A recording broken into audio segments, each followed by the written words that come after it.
The Bible is the most widely read book in the history of the world, far outselling any other book, with 3.9 billion copies sold over the past 50 years. Many believe it contains the actual Word of God. But many people don't realize that over the past 2,000 years, this sacred text has changed a great deal. No first edition exists. Well, we have our copies, the first of which were made hundreds of years after the events supposedly took place. For the first 100 to 200 years, copies of the Bible were made by hand, and not by professionals.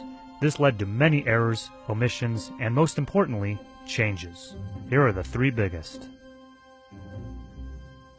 The earliest manuscripts of the Gospel of John did not include Jesus challenging the mob that was about to stone a woman by saying, "Let any among you who are without sin cast the first stone."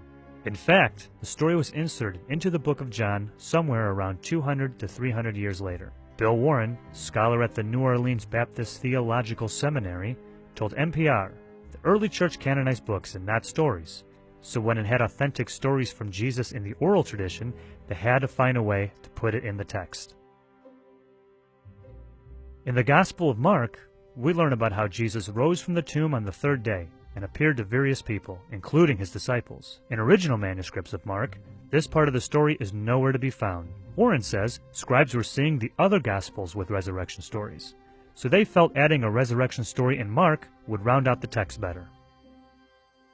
In the Gospel of Luke, Jesus' dying plea for his executioners to be forgiven, for they know not what they are doing, was not originally intended to describe the actions of the Romans. According to Bart D. Ehrman, the author of Misquoting Jesus, the story behind who changed the Bible and why, in earlier versions it was meant to refer to the Jewish leaders who had sentenced him to death. He told NPR this was a problem for Christians in the 2nd and 3rd centuries, who believed God hadn't forgiven the Jews and still blamed them for killing Jesus.